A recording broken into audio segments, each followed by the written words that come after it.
ඊළඟට අපි බලමු දැන් අපි එක තැනකින් ඉඳන් තව තැනකට data යනවා කියලා කිව්වා network එකක දත්ත ගමන් කරනකොට දත්ත ගමන් කරන data speed එක.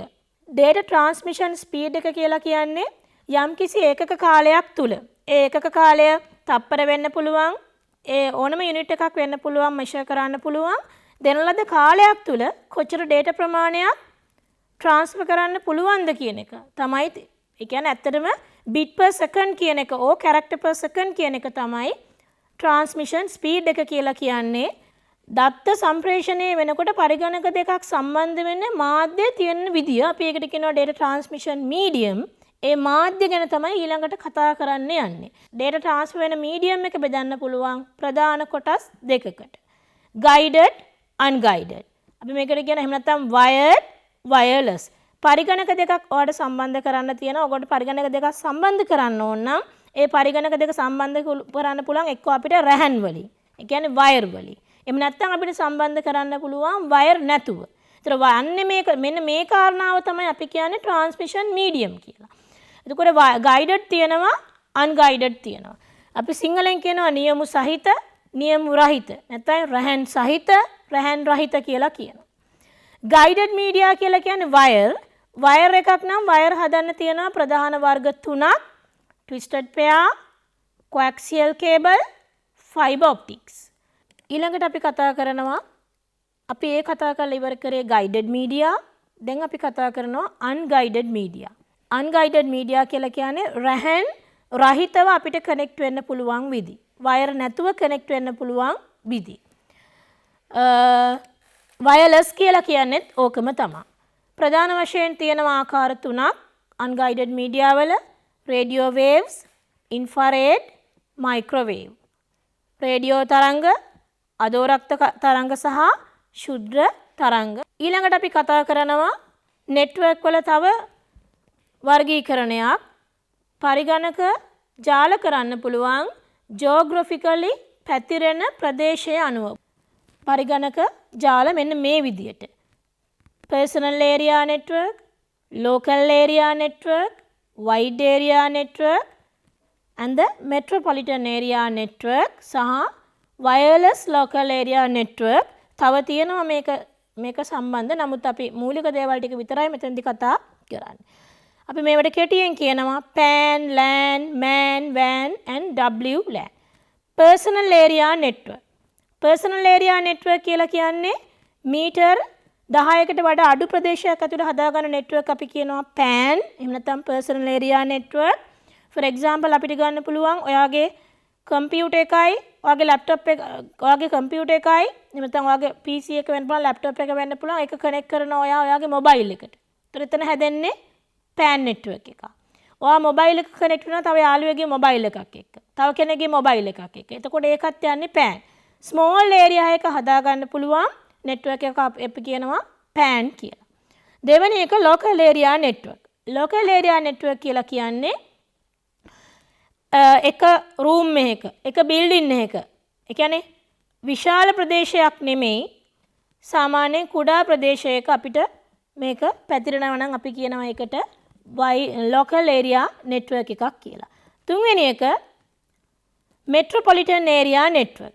භූමිය පිහිටීමේදී ගොඩාක් ඈතින් ලෑන් එකට වඩා පැතිරෙන ප්‍රදේශය වැඩි සාමාන්‍යයෙන් කිලෝමීටර් අපි කියනවා 30ක් 35ක් අනේ වගේ අතර ඒක හරියටම කියන්න බෑ නමුත් එච්චර අපි ඒ වගේ මෙෂර්මන්ට් එකක් ගන්නවා රීජනලි දැන් අපි හිතමු උදාහරණයක් විදිහට ගත්තොත් අපි කොළඹ ඉන්නවා තව network එකක් තියෙනවා කිරුළපනේ මෙන්න මේ වගේ වෙලාවකදී අපි කියනවා මේක මෙට්‍රොපොලිටන් ඒරියා එකක් region wise අපිට තියෙන network එහෙම නැත්නම් අපේ ඔෆිස් එක මෙතන තියෙනවා ඒකේ branch එකක් තියෙනවා තව කොහේ හරි නගරයක. ඒතර එතන හැදෙන network ඒ branch එකත් එක්ක අපි හදාගන්න network එක අපි කියනවා metropolitan area.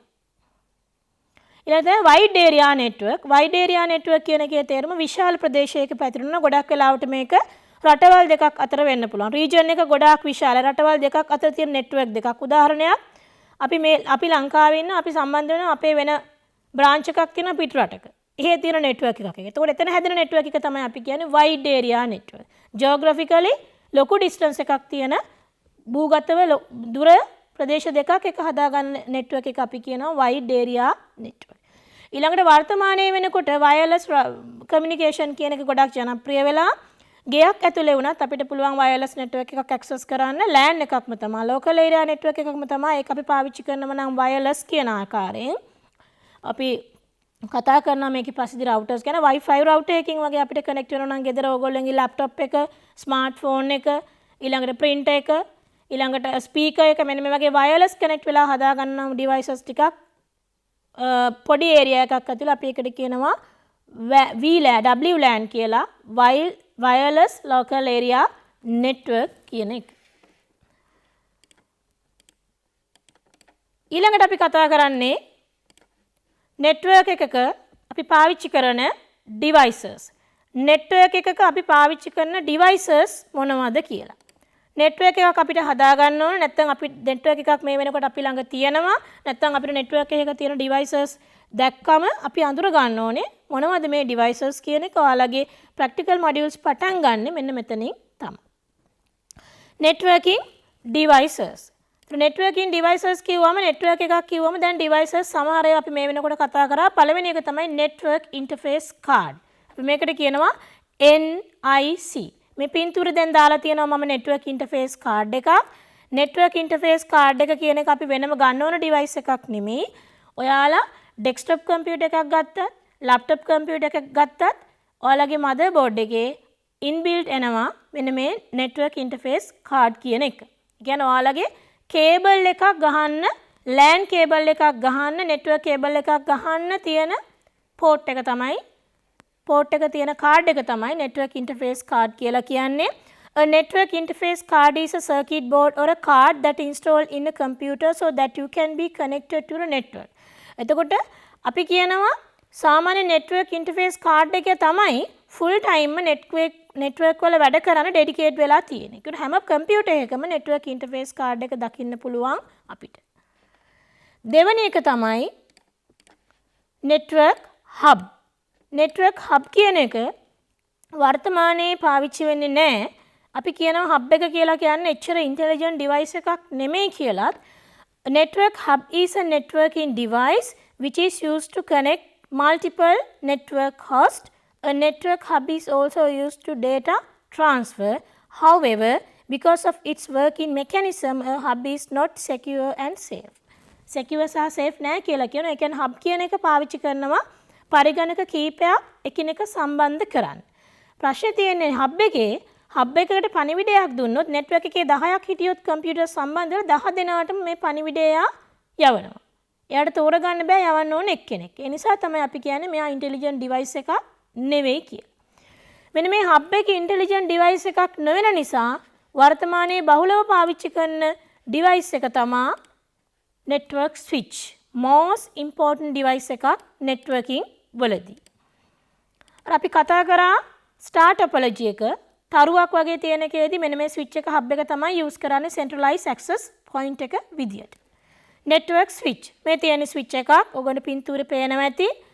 It's like a hub එක වගේමයි. A switch also work at the layer of LAN. ඒ කියන්නේ local area network වලට තමයි මේකත් පාවිච්චි වෙන්නේ. hub එකට පුළුවන් data forward කරන්න සහ transfer කරන්න filter and forwarding, which is a more intelligent way of dealing with the data packets. කියන්නේ අපි දත්ත යවනකොට මේක intelligent device එකක්. එයාට පුළුවන් filter කරලා forward කරන්න. ඒ කියන්නේ switch එකක් දන්නවා අපේ network එකට connect වෙන හැම device එකකටම තියෙනවා ID එකක්. අපි පස්සේ කතා කරනවා මේ දේවල් MAC address කියලා. කියන්නේ පරිගණක ජාලයකට හෝ අන්තර්ජාලයට හෝ සම්බන්ධ වෙන ඕනම device එකක අඳුර ගන්න තියෙනවා ID එකක්. ඒක manufacturer ගෙන් තමයි අපිට එන්නේ. මේ ID එකට අපි කියනවා MAC address කියලා. මෙන්න මේ MAC address එක මතක තියාගන්න පුළුවන් switch එකට. එයා එහෙම මතක තියාගත්තම තමයි අර filter කරලා පණිවිඩය අදාළ කෙනාට විතරක් යවන්නේ. network එකේ 10 දෙනෙක් හිටියොත් PC number 9 වලට නම් මට පණිවිඩය යවන්න ඕනේ. MAC address එක අපේ switch එක save කරන් තියාගන්න. ඒතර මම පණිවිඩය කිව්වම එයාට 9ට කියන්න කියලා. එයා hub එක වගේ හැමෝටම distribute කරන්නේ නැහැ. ඒක තමයි hub එකේ සුවිශේෂීතාවය. වර්තමානයේ බහුලව පාවිච්චි කරනවා hub එකේ තියෙන port ගාන switch එකේ තියෙන ports ගාන අනුව 8 port switch එකක් 16 ඒ විදියට ports අපිට network ports බලා ගන්න පුළුවන්. ඊළඟ device එක තමයි modem. modem එක අපි පාවිච්චි කරනවා සරලව කිව්වොත් අපේ අන්තර්ජාල සේවාව ලබා ගන්නකොට අපේ ටෙලිෆෝන් ලයින් එකත් එක්ක අපේ ISP එක්ක දුරකථනය හරහා සම්බන්ධ කරන්නේ අපේ ISP අපේ දුරකථනය හරහා සම්බන්ධ කරන්නේ modem එක. A modem is a somewhat more interesting network device. So if you have a notice around, you can get the internet connection through the wire or wireless. You have to use the modem. modem එකක් පාවිච්චි කරන්න වෙලා ඔය අන්තර්ජාල සේවාව ලබා ගන්නව නම් එතකොට මේ modem එකකට පුළුවන් අපේ දුරකථන මාර්ගය හරහා අපේ අන්තර්ජාල සේවාව සපයන ආයතනයත් එක්ක සම්බන්ධ වෙලා ඒ සම්බන්ධතාවය ලබලා දෙන උපකරණය තමයි modem කියලා කියන්නේ. modem කියන එකේදී ඇත්තටම වෙන්නේ signal එයා analog signal digital වලට convert කරනවා, digital ඒවා analog වලට convert කරනවා. මෙන්න මේ mechanism එක අපි කියනවා modulation and demodulation කියලා. දැන් ඔයගොල්ලන්ට මම මේක මගේ slide එකේ highlight කරනවා. එතකොට බලා ගන්න පුළුවන්. modulation and demodulation කියන part එක කරන්නේ අපේ මෙන්න මේ කොටස. modulation and demodulation කියන එක කරන උපකරණය කියන වචනයෙන් තමයි හැදුනේ modem කියන එක. digital signal analog signal වලට හරවනවා, analog signal digital signal වලට හරවනවා. ඊළඟ එක network router. වර්තමානයේ මේ router කියන වචනේ ඔයගොල්ලෝ ගොඩ දෙනෙක් පාවිච්චි කරලා තියෙනවා. router කියන වචනේ ඔයගොල්ලෝ ගොඩ දෙනෙක් පාවිච්චි කරලා තියෙනවා. router කියන වචනේ අහලා තියෙනවා.